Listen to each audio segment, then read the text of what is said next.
오늘 하나님 말씀은 명화 한 점을 소개해 드림으로 시작하겠습니다. 앞에 화면을 보시면 나와 있는 그림인데 아무래도 이제 스크린에 한계가 있어서 정확하게 못 보일 수 있겠지만 이제 이 그림은 왼쪽에 있는 게 전체 그림이에요. 이렇게 두 사람이 등장하고 있고 그런 그림인데 이 그림의 제목은 영어로 forgiven, 그러니까 용서받은 이라는 이제 제목을 갖고 있는데 제가 이 그림을 아주 오래전에 이렇게 봤던 기억이 있어요. 근데 오늘 말씀 이제 지난 월요일부터 말씀을 준비하면서 저 그림을 넣어야지 하고 생각하고 있었어요. 근데 저 그림을 못 찾았어요. 너무나 찾기 어려웠어요. 그래서 몇 시간이 걸려 찾은 거예요. 근데 이 그림을 찾기 위해서 필요한 거는 아주 간단해요.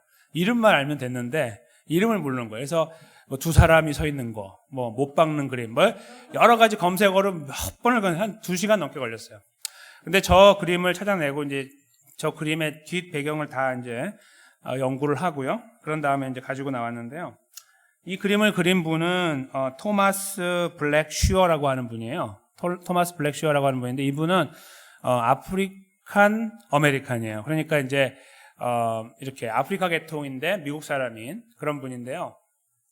크리스찬이고 기독교계에 많은 귀한 작품들을 남겼어요. 근데 얼마나 내용이 깊으냐 하면 이 그림 하나를 가지고 아주 유명한 그 기독교 저술가가 있거든요. 로이 레신이라고 하는 이분이 이 그림을 갖고 이 그림에서 나오는 12가지 의미 해가지고 책을 썼어요.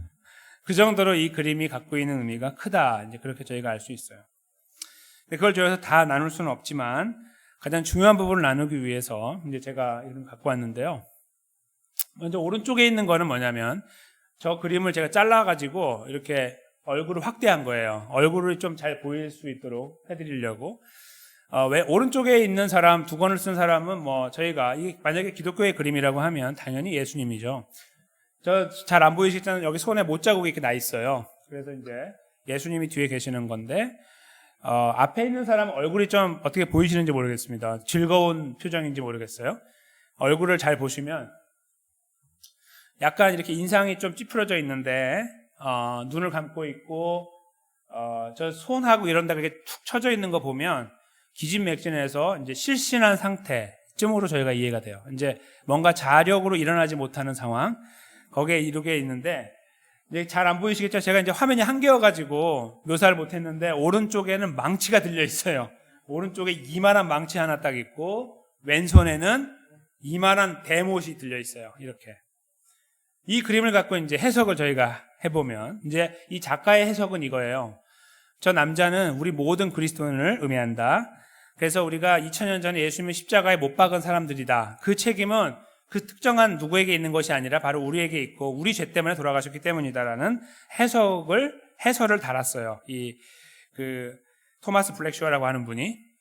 그리고 이제 이것을 가지고 책을 쓴 분도 아까 말씀드린 로이 레신이라고 하는 분도 이 안에서 보여주는 것은 우리를 향해 다가오시는 하나님이다. 이제 그렇게 표현하면서 여러 가지 설명들을 달아서 결국 여기서 보여주는 것은 하나님의 은혜다. 하나님의 그레이스다라고 이제 표현을 했습니다. 근데 저희의 입장에서 한번 해석을 해보면 어떨까요? 만약에 저 오른쪽에 있는 저 남자분의 인상을 아주 오랫동안 들여다보시면은 생각이 많이 나실 거예요. 저 들고 있는 이 두 무기, 망치와 못을 같이 가지고 생각하신다면 뭔가 다른 것이 보일 수 있습니다. 어떤 것이 보이시는가요? 제가 봤던 것을 설명을 드리면 이제 각자의 해석은 다 간직을 하시고요. 제가 이해한 바를 설명드리면 저 남자분은 무언가 굉장히 큰 실망 가운데 있어요. 주님과의 관계가 지쳤어요. 그래서 이 대못을 들고 뛰어와서 예수님의 팔에서 다시 못질을 때리고 있었어요. 빵빵 때리고 있는데 이 때리는 것이 한두 번 때리는 게 아니라 죽을 힘을 다해 때린 거예요. 분노를 다 거기다 폭발해버리고 내 모든 상황에 대한 이 불만들을 다 표출하고 주님 이게 뭡니까? 라고 여전히 못을 받고 있던 모습 속에 저 남자가 있었던 거라고 저는 이제 이해를 해요. 하도 때려서 기진맥진하게 돼가지고 자기가 스스로 서지 못할 만큼 이 정신이 나갈 정도까지 갔어요. 근데 그것을 예수님께서 저 강한 팔로 이 그림을 보면 저 손이 굉장히 커요. 이 예수님의 손이 굉장히 크고 그것이 여기 힘줄이 막 보이는데 그것이 꽉 이 사람을 붙잡고 절대로 넘어지지 않도록 완전히 몸에 붙여가지고 안고 계시는 그림이에요.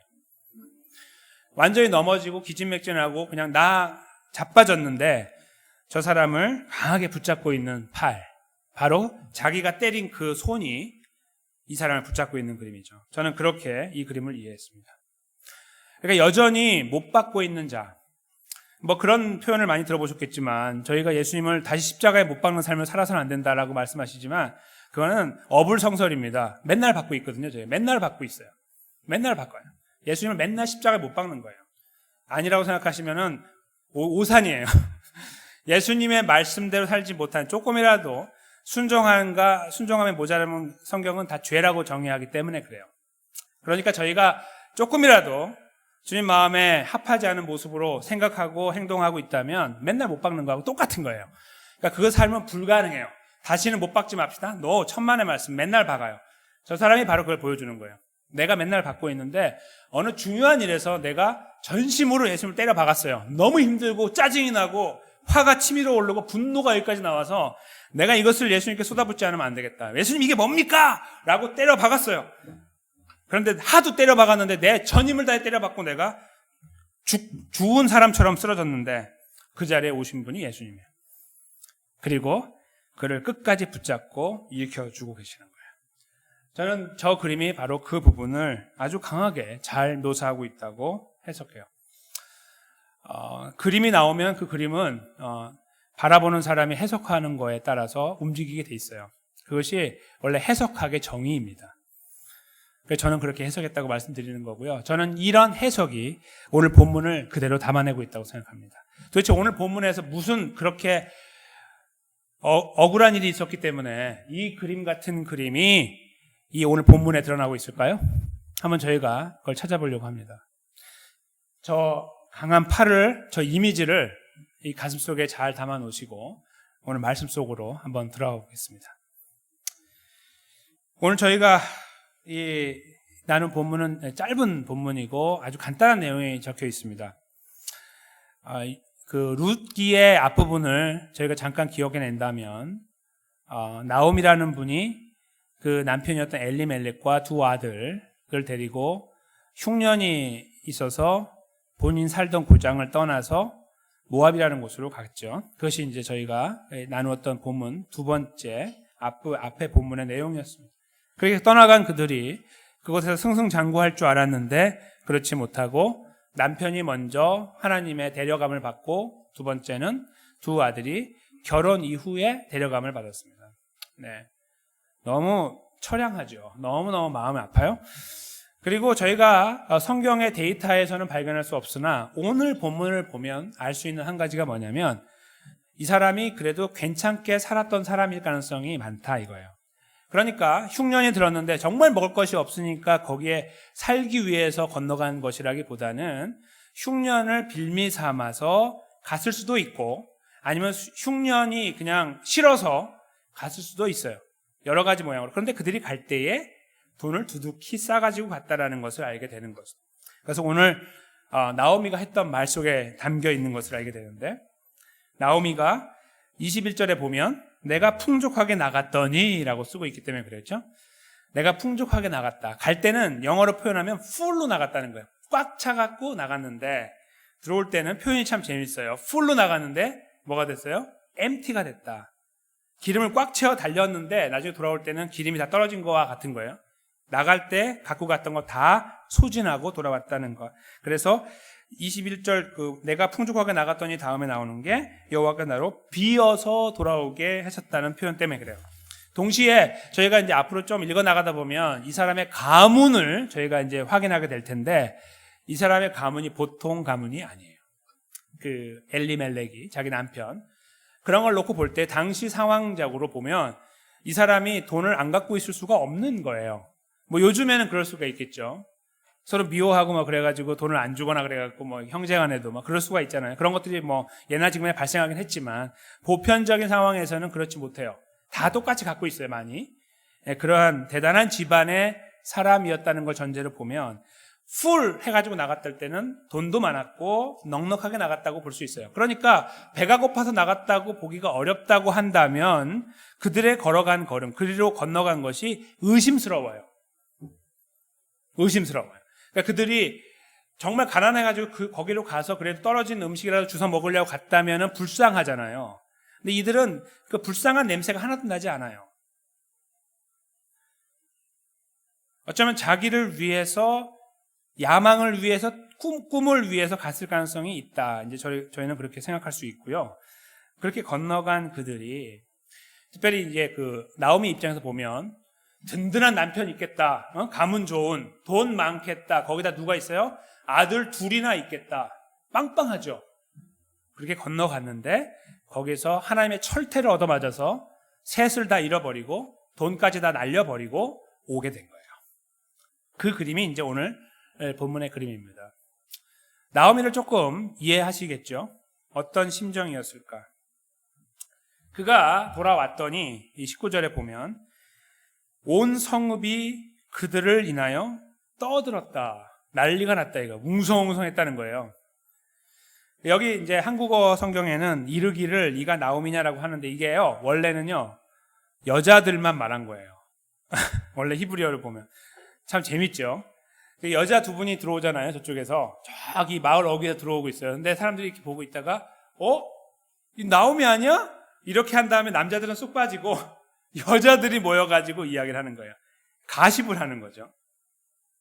이거 듣는 입장에 나오미를 한번 생각해 보세요. 죽을 맛이죠. 그렇죠? 나갈 때는 떵떵거리고 나갔는데 들어올 때는 다 잃어버리고 들어온 거예요. 거기다가 누구 하나 데리고 들어와요? 그것도 이스라엘 며느리가 아니라 이방 며느리. 갈 대로 간 거예요. 그러니까 여기서 딱 볼 때 사람들이 나오미 아니야? 이렇게 하는 것이 빈정거리는 어떤, 너 그래도 돈 꽤나 있고 가문 꽤나 괜찮아가지고 먹고 살라고 그쪽에 갔는데 한 10년 지나더니 완전히 털털이 돼가지고 왔네? 이렇게 말하고 있는 느낌, 그런 것들이 여기 담겨 있는 거예요. 나오미 아니야? 어서 와, 이런 게 아니라 야, 쟤 나오미 아니야? 지난번에 한 10년 전에 떠났던 거기 뭐 잘 살겠다고 지네 살길 찾아가 가네. 우린 다 여기서 굶주려고 힘들어가고 있는데 자기는 돈도 많은데, 먹을 것도 많은데 거기 갔던 사람들이 거기 아니야? 이렇게 말하고 있을 때 그 이야기를 멀리서 듣고 있는 나오미의 이 생각을 한번 이해를 해보세요. 막 날카로운 침으로 막 찌르는 것 같은, 그쵸? 옆구리를. 그런 상황 속에 지금 나오미가 딱 처하게 된 거예요. 그게 이제 그 다음 절에 나오미의 반응이, 다음 절, 그 다음 절로 나오죠. 20절을 처음에 보시면 나오미가 그들에게 이제 답을 해요. 나를 나오미라고 부르지 마시오. 야, 나를 나오미라고 부르지 마라. 나이가 이제 지긋했으니까 사람들에게 반말했을 수 있겠죠. 나를 나오미라고 부르지 마. 이렇게. 나오미라는 것은 기쁨이라는 뜻이니까요. 주로 표현이 밝음, 기쁨 이런 거니까. 뭐라고 말을 하냐면 마라라고 불러라. 마라는 쓰다라는 뜻이잖아요. 쓰다. 그러니까 나는 지금 기쁘지 않고 나는 쓰고 슬프다. 내 처지는 지금 마라니까 나를 나오미라고 부르지 말아라. 이렇게 이야기를 해요. 이거는 지렁이를 밟으면 꿈틀거린다 하는 표현 아시죠? 그거와 같은 거라고 저는 느껴요. 그러니까 입만 산 거죠. 나오미가 이제 여기서 이 수많은 수치를 지금 경험하고 사람들이 손가락질하고 있고 가십을 자기 둘러싸가지고, 근데 아무도 보호할 수 없는 상황, 그렇죠? 아무도 보호할 수 없는 상황. 차라리 오지 말걸 할 정도의 마음이 들 정도는 모르겠으나 굉장히 비참한 가운데 있는 그가 마치 지렁이가 밟으면 꿈틀거리는 것처럼 꿈틀꿈틀하는 것은 그 입을 열어서 제발 나를 나오미로 부르지 말아다오. 나를 마라라고 불러다오. 차라리 이렇게 말을 하는 것이 지금 자기 상황에서 최선이라고 생각했는지 몰라요. 그러니까 그렇게 표현을 했다고 볼 수 있습니다. 근데 그 다음에요. 4번에 걸쳐서 이유를 말해요. 이유를 한번 보시겠습니까? 이유. 처음 이유는 이 20절 뒷부분에 나오는데요. 이는 왜냐하면 전능자가 나를 심히 괴롭게 하셨기 때문이다. 이게 첫 번째입니다. 왜요? 내 남편 데려갔지, 사랑하는 두 아들 데려갔지, 내 돈 다 가져갔지. 내가 뭘 그렇게 잘못했습니까? 이런 안에 있는 이 분노가 막 삭혀지고 있는 거죠. 그게 느껴져요. 나를 심히 괴롭혔다. 전능자, 바로 하나님을 말합니다. 자기가 신뢰하고 믿어왔다. 21절입니다. 내가 풍족하게 나갔더니 여호와께서 나를 비어 돌아오게 하셨다. 누가요? 여호와께서. 두 번째. 왜 이런 사태가 벌어졌냐? 하나님 때문이라. 두 번 이야기하더니 세 번째 이유 보세요. 여호와께서 나를 징벌하셨다. 세 번째. 마지막 이유. 전능자가 나를 괴롭게 하셨다. 지금 네 가지 이유가 뭐예요? 다 누구 때문입니까? 하나님. 자, 저희가요, 이 나오미의 이런 고백을 나오미 입장에서 이제 헤아려 본다면, 아까 이제 그런 억울하고 힘든 상황 속에 있잖아요. 근데 만약에 지금 그런 상태로 나오미를 보세요. 이게 바라보시면서, 아유, 오죽했으면 저랬을까라고 생각하시겠죠. 근데 네 번에 걸쳐서 이렇게 하나님을 모독하고 하나님의 이름에 침을 뱉고 있고, 저 그림처럼 예수님의 그 팔에다가 못을 때려박고 있는 이 나오미의 모습이 이해가 되세요? 오죽했으면 그랬을까라는 걸로 덮어갈 수 있으실 것 같아요? 어떻게 생각하십니까? 나오미가 너무 힘드니까 그러겠지? 그러면 나오미가 정말 이 힘든 이유가 뭔데? 라고 저희가 물어봐야 되는 거 아니에요? 그렇죠? 그래야 그나마 좀 정확하게 이 상황을 볼 수 있어요. 그냥 무조건 팔이 안으로 굽는 것처럼 나오미를 보면 저희 눈이 다 멀어버리게 돼요. 그렇죠? 왜 이 사태가 벌어졌는지를 다시 들여다보자는 거예요. 그들은 하나님을 떠났습니다. 그 이름에 걸맞지 않게 제가 이름값이라고 하나님 말씀을 전했던 기억이 있죠. 엘리멜렉, 하나님은 나의 왕, 그렇죠? 그것을 전했던 그 이름으로 품고 있던 그가 하나님과 그 있어야 되는 자리를 떠나는 이런 모습은 하나님을 떠나는 모습을 그대로 보여주고 있다. 제가 말씀드렸었습니다. 즉 그들이 정말 이거 아니면 더 이상 초이스가 없으므로 가는 걸음이 아닌 자기만의 이유 때문에 움직여 나가는 그 걸음. 하나님은 그냥 바라보고 기뻐하고 계시는 것이 아닙니다. 그것은 어떤 것을 말하냐면 하나님으로부터 등을 돌리는 것, 하나님을 떠나는 것을 암시하고 있는 거예요. 그 모양 자체가. 그리로 갔다는 것은. 왜요? 여기에 보면 가난한 사람들 많은데 이 사람들은 다 안 갔어요. 그냥 배 쫄쫄 굶으면서 있었다고요. 본인들은 그냥 가서 거기서 아주 넉넉하게 마치 한국에서 미국에 아주 돈을 많이 가지고 와서 더 넉넉하게 살려는 꿈을 갖고 온 것처럼 그래서 그냥 그렇게 간 거예요. 그걸 바라볼 때 그 마을 사람들이 기쁘겠습니까? 아, 저 훌륭한 사람 돌아왔네 이러겠습니까? 아, 그냥 자기가 있으니까 살만하니까 갔네 했는데 와서 보니까 빈털터리로 왔습니다. 뭐 가서 별거 없네 뭐 이러고 있을 때 그걸 자 하나님이 이렇게 하셨다라고 말하는 그에게 우리가 뭐라고 답을 할 수 있어요? 나오미 당신 똑바로 했습니까? 라고 우리가 질문해야 되는 거 아니에요? 당신이 정말 뭐가 그렇게 억울하길래 하나님을 못을 다시 박아?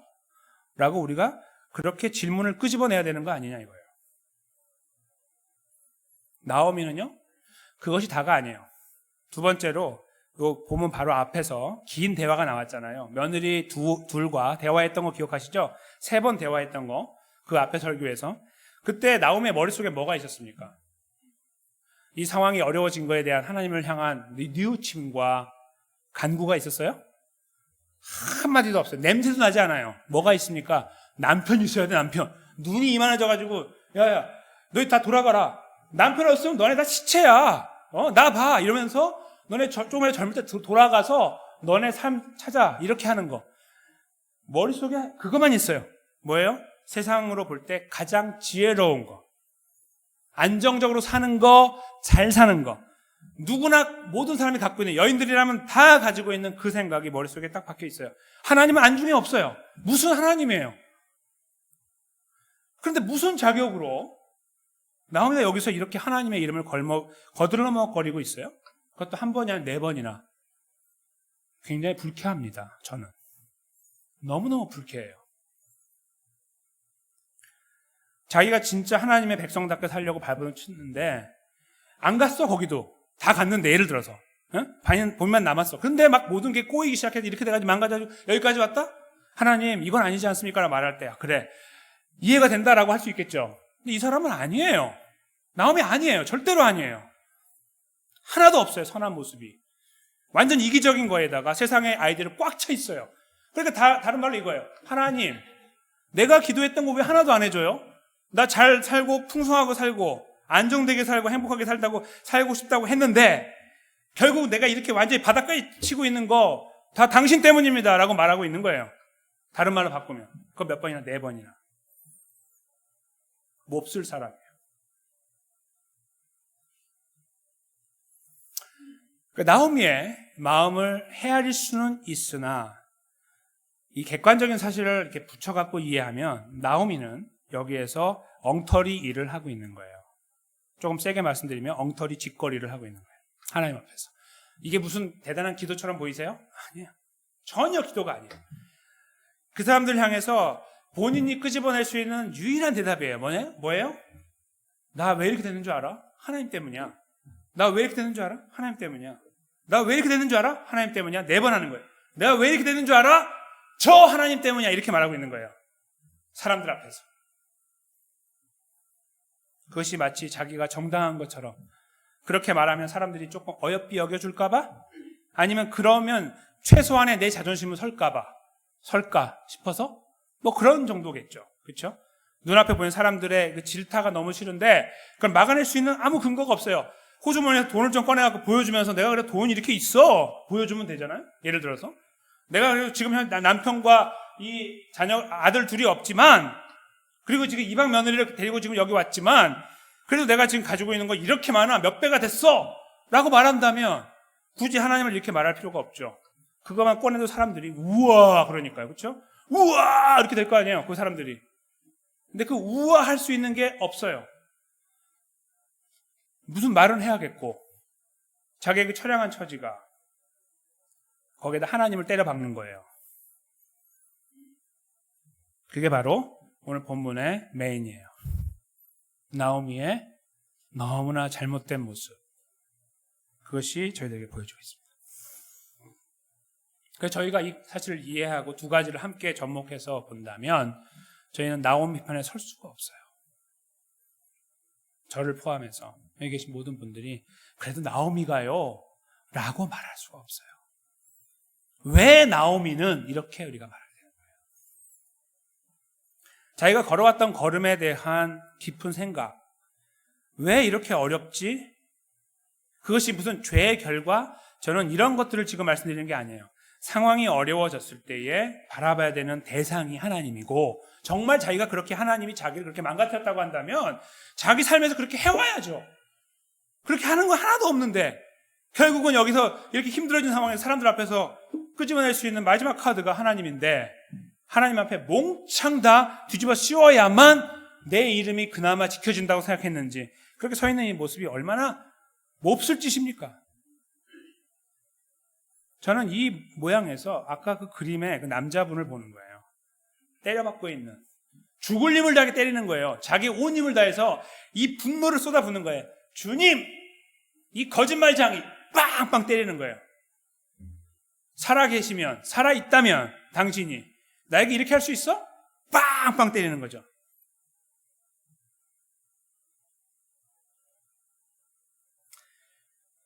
이게 오늘 본문의 이 분위기예요. 이 분위기가 22절로 가면요. 그 설명으로 바뀌면서 이제 끝나게 되는데 이 설명을 저희가 이제 들여다보면서 오늘 본문의 반전을 봅니다. 이 본문의 이 22절이 마지막 절인데 그 설명을 보시면요. 이 설명은 1장을 요약하는 거고 2장을 이어가는 어떤 그런 의미가 있어요. 그러니까 지금 이야기의 흐름을 다시 한번 설명해 주는 거예요.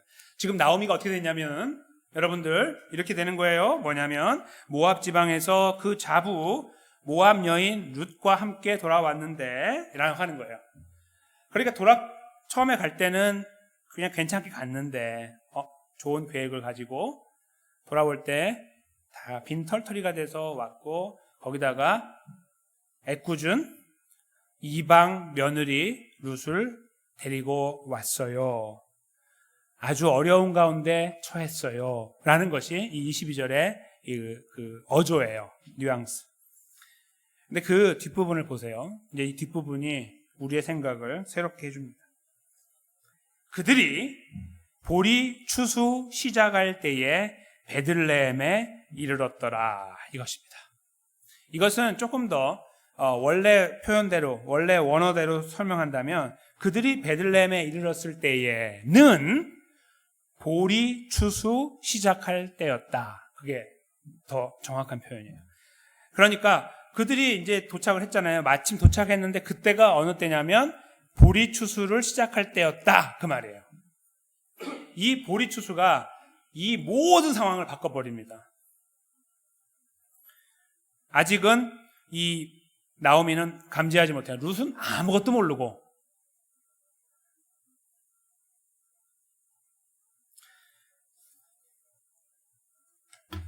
이 본문과 아주 흡사한 표현 한 가지를 제가 읽어드리려고 하는데요. 저희 룻기가 쓰여진 그 룻기의 배경이 되는 사사기, 그 사사기 저희가 잘 아는 사사 중에 한 명이 삼손이잖아요. 힘센. 이 삼손이 드릴라의 그 유혹에 빠져가지고 머리가 밀리는 일이 벌어졌잖아요. 그래서 결국은 죽게 되는. 근데 그 머리가 밀렸을 때에 사실 삼손이 하나님 잘못했습니다. 회개하지 않았어요? 사람들이 왜 그 모양인지 몰라요. 거기서 다 그 시대 그 모양을 보면. 그런데 회개하지 않는 그가 그 상황 속에 있을 때에 거기에 그의 입으로가 아니라 이 사사기를 적고 있는 기자를 통해 하나님이 남겨놓은 놀라운 메시지가 있어요.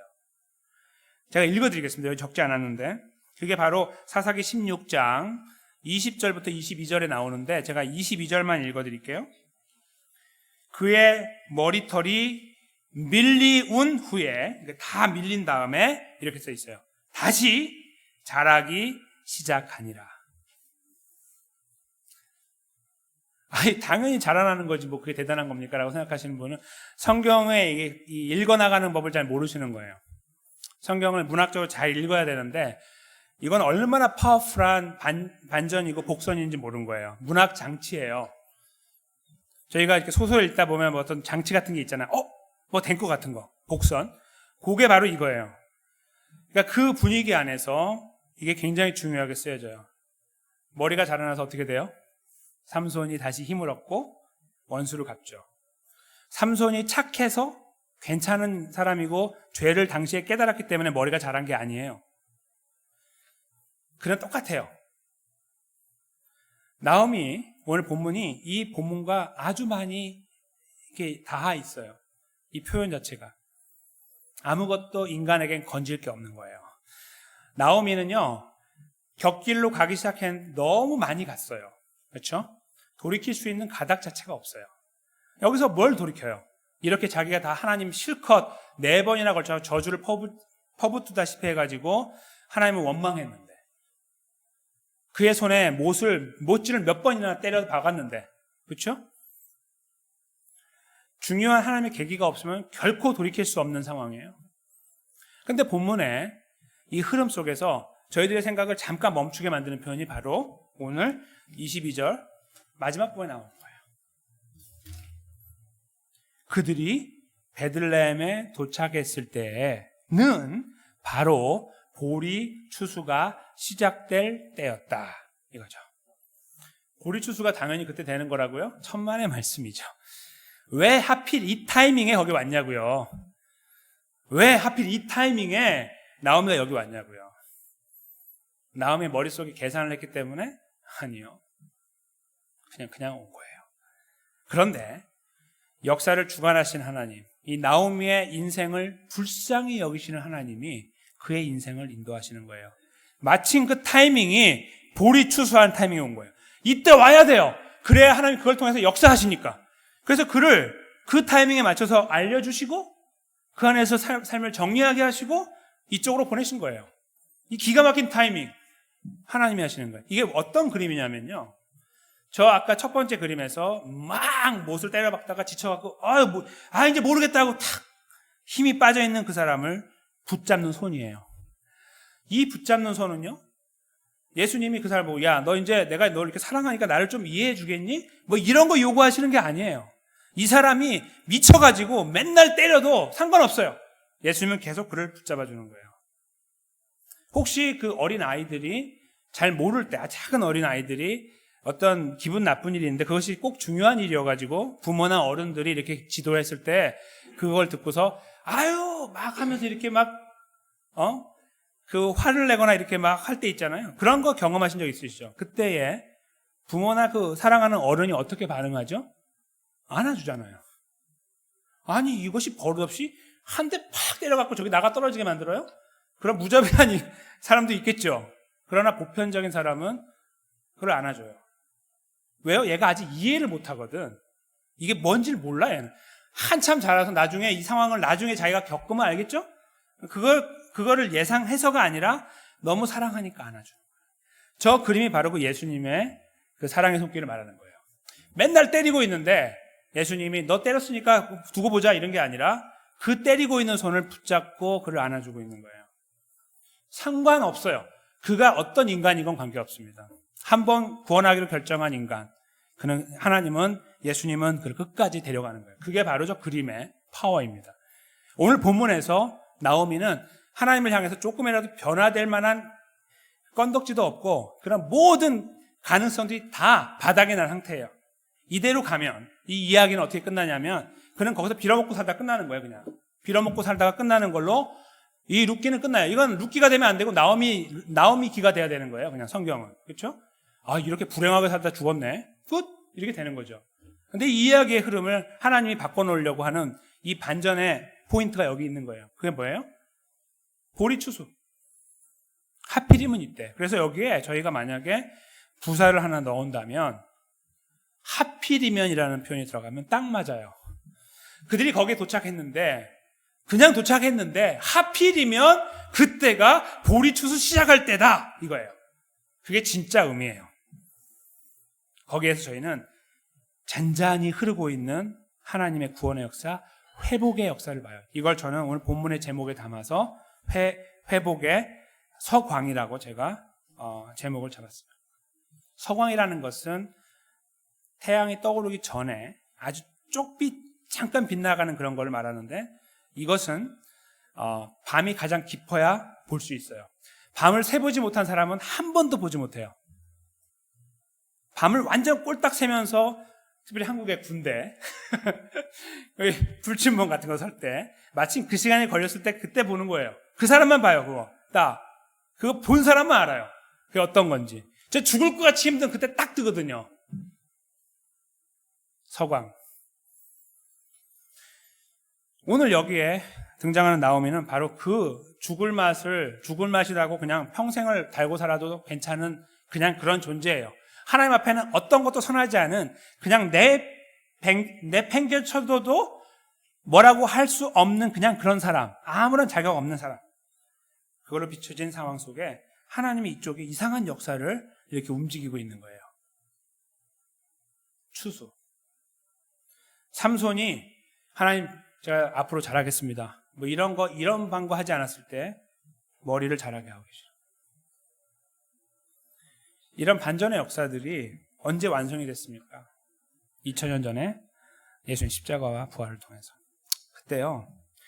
예수님의 죽음을 오시기 전 몇백 년 전에 이사야 선지자를 통해서 예언하신 장면이 이사야 53장에 나오는데 너무 똑같아요.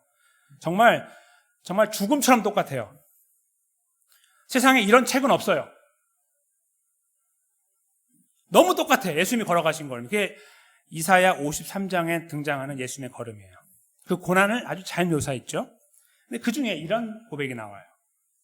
제가 이 부분을 함께 읽어보겠습니다. 이사야 53장 7절입니다. 같이 읽습니다. 그가 곤욕을 당하여 괴로울 때에도 그 입을 열지 아니하였으며 마치 도수장으로 끌려가는 어린 양과 털 깎는 자 앞에 잠잠한 양같이 그 입을 열지 아니하였도다. 아멘. 예수님이 십자가에 돌아가시는 장면을 그 수백 년 전에 본 거예요. 기가 막히지 않으세요?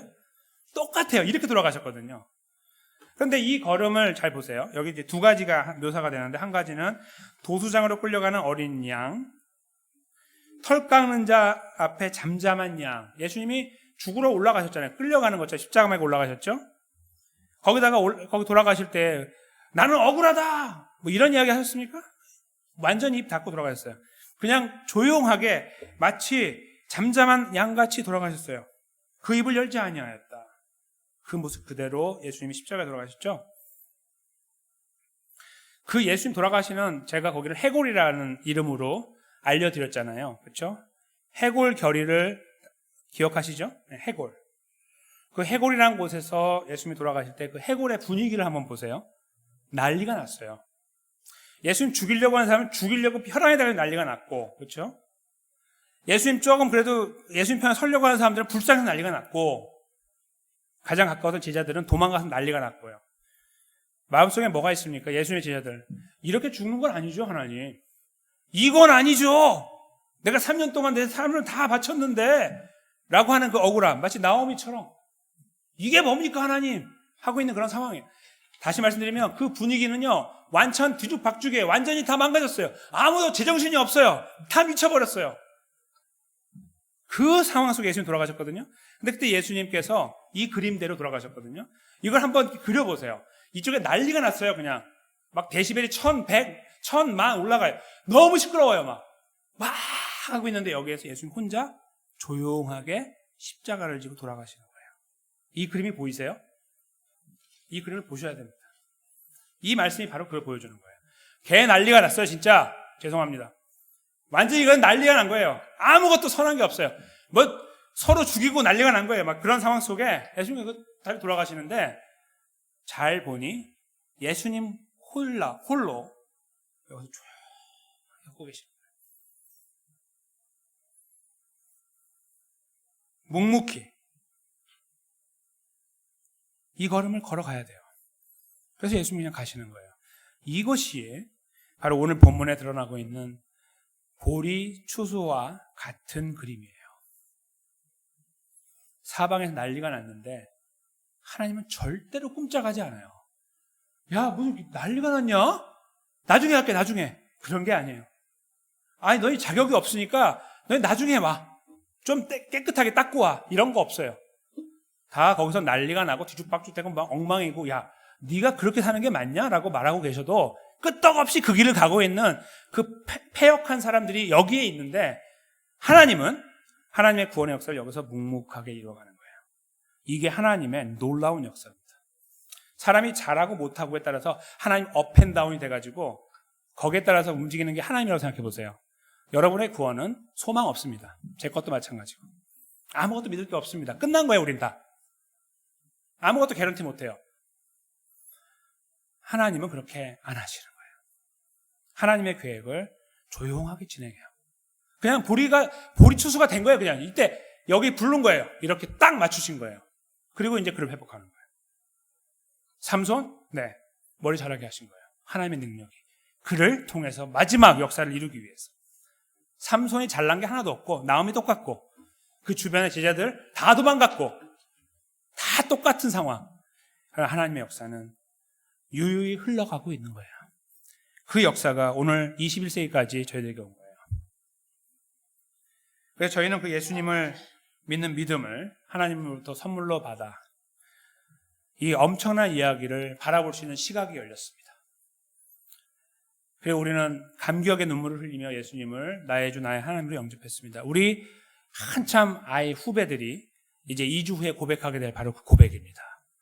정말 예수 그리스도가 너의 구원자인 걸 믿느냐? 예!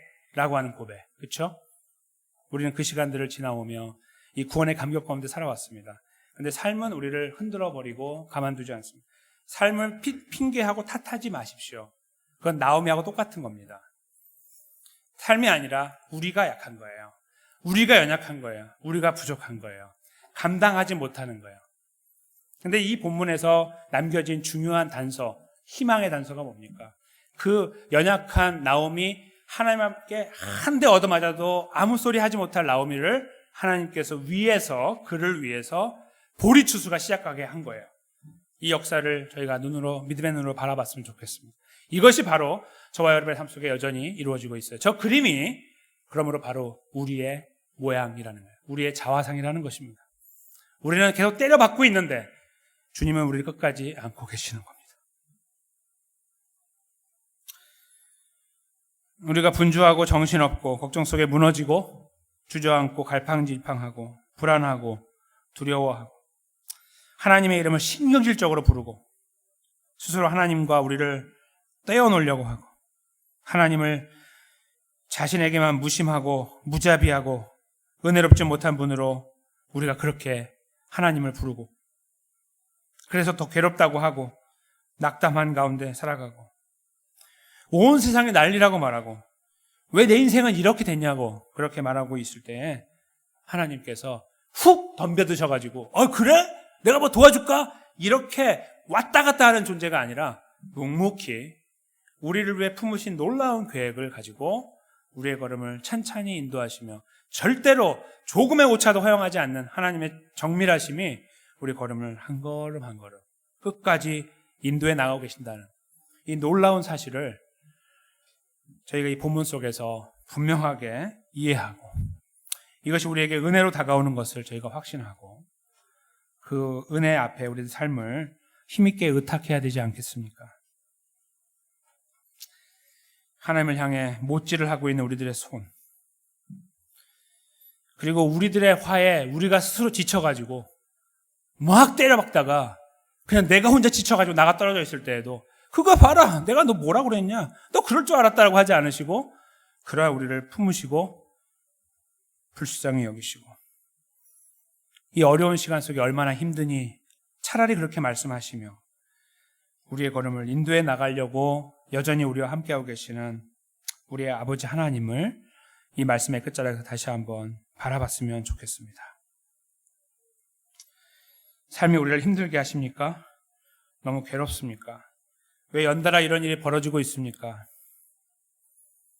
왜 이 수많은 중요한 일들이 한꺼번에 내 눈앞에 있어서 내가 갈팡질팡하게 만들고 살아계신 하나님은 어디 계시며 나는 어디로 가야 되는 것입니까? 이런 일들 때문에